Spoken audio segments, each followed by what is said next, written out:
El profesor, yo sé que el programa se va a poner medio violento ahora porque en el medio después va a hablar un funcionario provincial, pero abrámosle al profesor y vamos esperando al funcionario provincial para tal vez lo intervengamos, profe, ¿no le molesta? Por favor, por favor. El profe Soria y su columna aquí en APP Radio. Es él el profesor. Tirar del hilo. Ay, es él. El tirador de hilo. No, el diga barbudo. así, Está barbeta, che. Ay, qué barbeta. barbón, Tirame del hilo, profe. Y se le ve la juventud porque no hay una fucking cana del todo ahí. No, Hay no, muy ¿qué poca cana. No, pero en un solo lugar. Aquí. No hay nada, eso, estás bárbaro.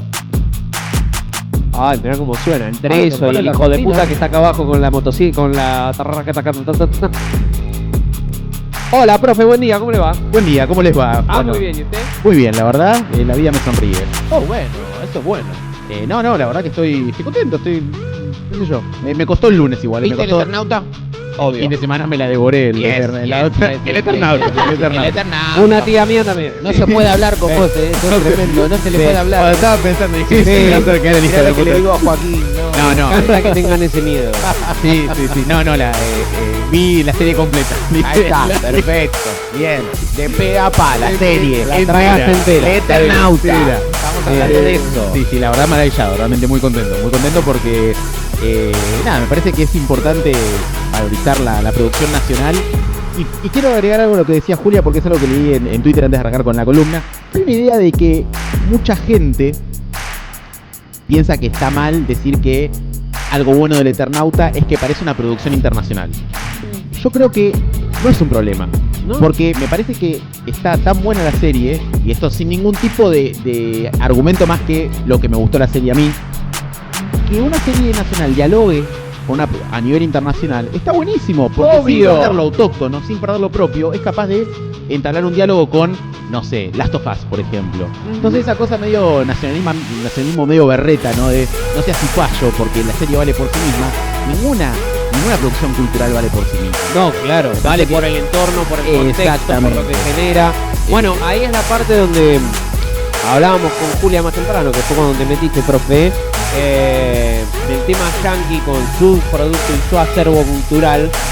Viste, acá seguimos discutiendo, yo veía un par de pelotudos el fin de semana que ponían, bueno, ¿vieron que se puede hacer una serie sin que el Inca ponga plata?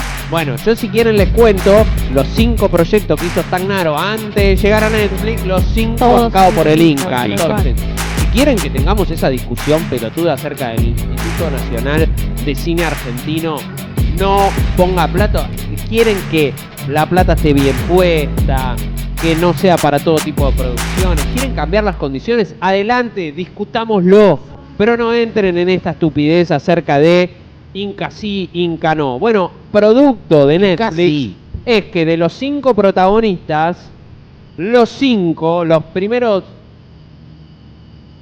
Sí, por ser generoso, los primeros 5 films grandes y exitosos que hicieron fueron o en parte bancados por el Inca o por Telefe en coproducción Argentina-España, ergo tenés plata del Estado Nacional acá, por empresas argentinas, Clarín, Telefónica, Telecom, empresas argentinas de nuevo, tenés o institutos culturales de las diferentes provincias como han intervenido Mendoza, Salta, Buenos Aires, Tierra del Fuego, Santa Cruz.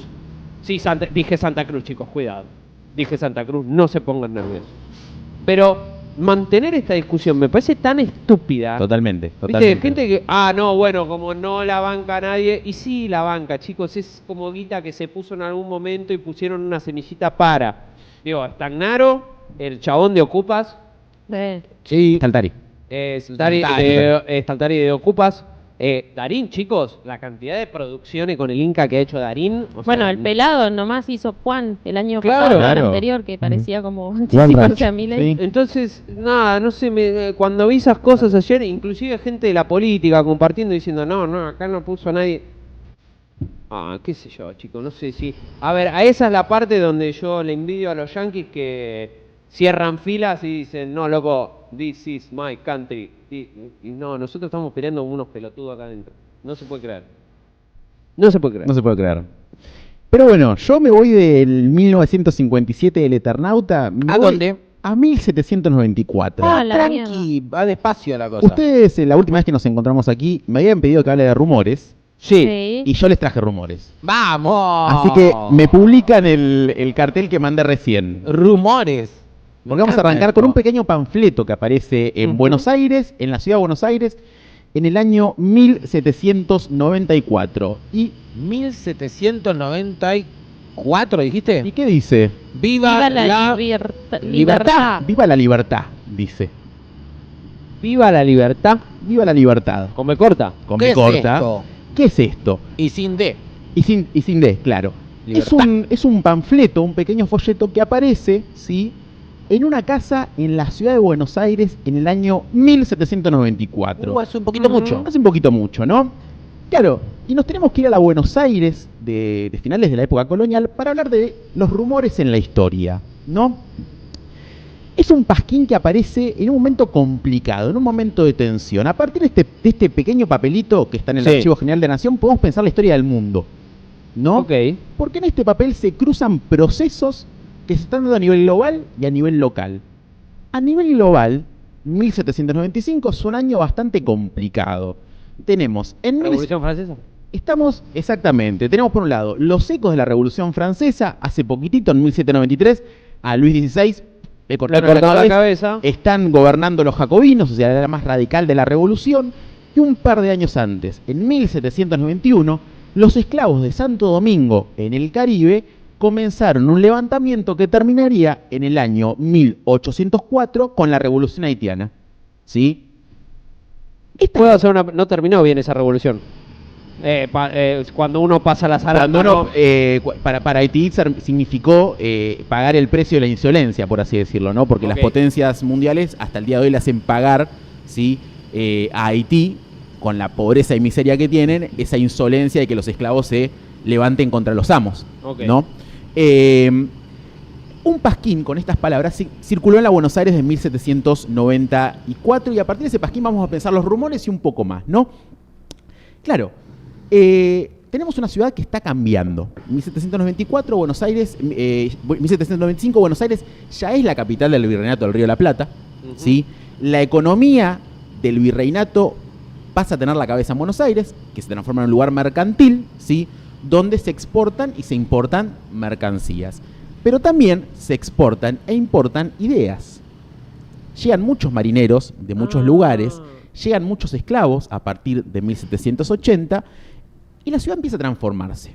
La ciudad se transforma, ¿sí?, y va a haber distintas tensiones sociales que surgen a partir de algunos problemas, ¿no? En principio, en 1794, 1795, aumenta el precio del pan en Buenos Aires. ¿Quiénes estaban encargados de las panaderías, por lo general en Buenos Aires? Italianos. Franceses. ¡Ah! ¿Y a quién tenían trabajando los franceses en las panaderías? A esclavos. Ok. Francia y España en ese momento estaban enemistados en el marco de las guerras, ¿sí?, de la Revolución Francesa. Por lo tanto, el cabildo porteño manda a apresar a algunos de los comerciantes franceses. Cuando encuentran este papelito, mandan a apresar a algunos de los comerciantes franceses. ¿Por qué? Pensé que cuando habían aumentado el pan, tipo medio No. Guillote Moreno. Pero genera un descontento. El aumento del Ok. pan, que era la base de la alimentación, ¿no? Claro, porque algunos propietarios empiezan a hacer circular rumores de que los esclavos que trabajaban en las panaderías y en otros lugares también están más irreverentes y agresivos que en otros momentos, ¿sí? Una mujer, incluso una propietaria de esclavos, reprendió a una esclava que tenía porque cuando la reta por algo, su ama, la esclava le dice, pronto yo tendré el poder, ¿sí? Mientras tanto, otro amo declaró que su esclavo le había dicho que en poco tiempo iba a estar mejor vestido que él. Y esto es una señal que es importante, porque este rumor de que iba a estar vestido mejor que él es importante en una sociedad donde la ropa marcaba el estatus social. Era una forma de decirle, dentro de poco tiempo yo voy a estar en una mejor posición que vos.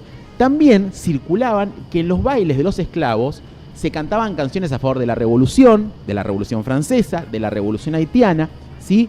Y de que un comerciante francés, en una peluquería, luego de una pelea con un español, había dicho que los franceses habían tenido muy buenos motivos para cortarle la cabeza a Luis XVI y que los españoles deberían hacer lo mismo. La mierda. A su vez, los rumores en la ciudad comentaban que este comerciante que se llamaba Juan Barbarín, que era francés, No se llama Juan Barbarín se Juan Barbarín. andaba a la hora de la siesta caminando y charlando con sus esclavos, con los cuales era casi amigo. Epa. Y esto también era muy importante porque el tipo no respetaba la hora de la siesta, que era una costumbre en la Y Buenos además Aires. hablaba con los negros. Y además hablaba con los esclavos. Por lo tanto, Barbarín sí va a la cárcel. Cuando Barbarín va a la cárcel, el Cabildo de Buenos Aires llega con una pista, con un rumor, a un correntino que estaba viviendo en Buenos Aires, el pardo José Díaz, que fue acusado de haber afirmado que todas las propiedades de los españoles pasarían a los negros, a los indios y a los franceses. Epa. Todo esto boca en boca, todo esto va en boca, los escuchan las autoridades y los van a meter Pero, presos. boludo, la discusión política de la última campaña política de hace 5 años. Bueno, va un poco de la mano, ¿no? Mierda, no avanzamos nada, Claro. Seguimos discutiendo la misma pelotudez. A su vez, al Cabildo le llega otro rumor de que había un esclavo francés, llamado Juan Pedro, que denunciaba que su amo, un panadero francés, conspiraba con varios otros franceses para capturar las armas del fuerte y desencadenar una revuelta contra los españoles el viernes de Semana Santa, a cambio de lo cual le iban a dar la libertad a los esclavos a cambio de que los ayuden en la rebelión, ¿no? Esto genera un pánico enorme entre las élites comerciantes porteñas, porque lo que están escuchando en estos rumores es que el lío de Francia y el lío de Haití lo tienen Cerca. muy cerquita. Por lo tanto, Martín de Álzaga, que luego va a ser uno de los protagonistas de la Revolución de Mayo, ¿sí?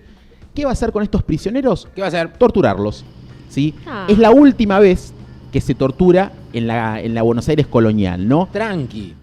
¿Y cómo resultan estas torturas? ¿Sí? Llegando a Santiago Antonini, un relojero a quien se le encontra, un relojero italiano al que se le encontraron estos pasquines.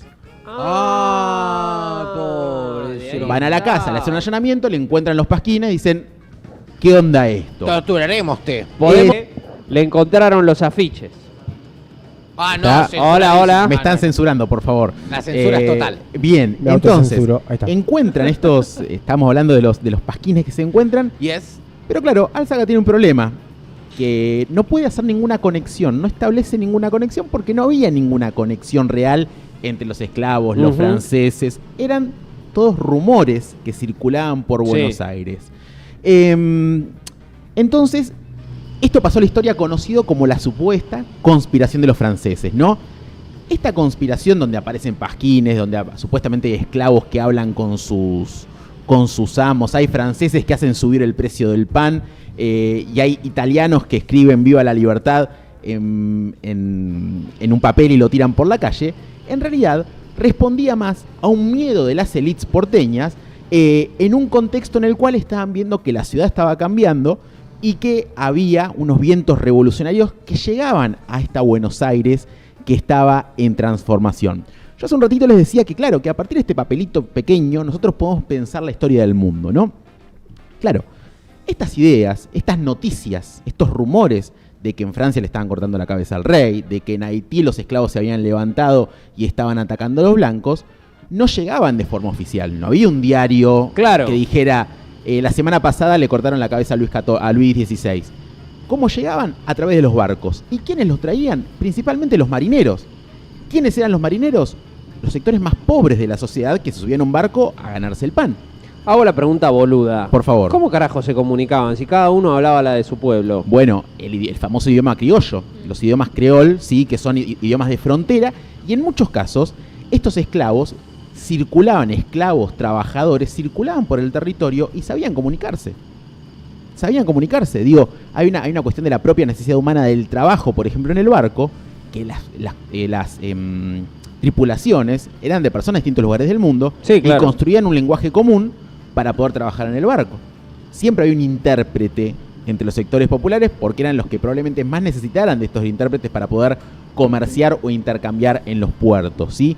Pero los puertos no eran el único lugar de entrada y salida de noticias, sino también las famosas pulperías, Claro. que en Buenos Aires crecen a partir del siglo XVIII porque crece mucho la población. Digo, tenemos una ciudad que pasa a ser la capital de un virreinato y pasa a ser un centro económico. Necesita mano de obra que vaya a trabajar. que se producen migraciones internas Sí, y se produce la llegada de esclavos, sí. desde Brasil principalmente y también en menor medida desde África. Entonces, tenemos una sociedad que cambió directamente para finales del siglo XVIII. El trabajo, ¿sí? Empieza a subir su valor, ¿sí? Hay una demanda de mano de obra y por lo tanto los salarios crecen, ¿sí? Por lo tanto va más gente a Buenos Aires. Y tenemos un problema, que las jerarquías que existían anteriormente empiezan a tensionarse.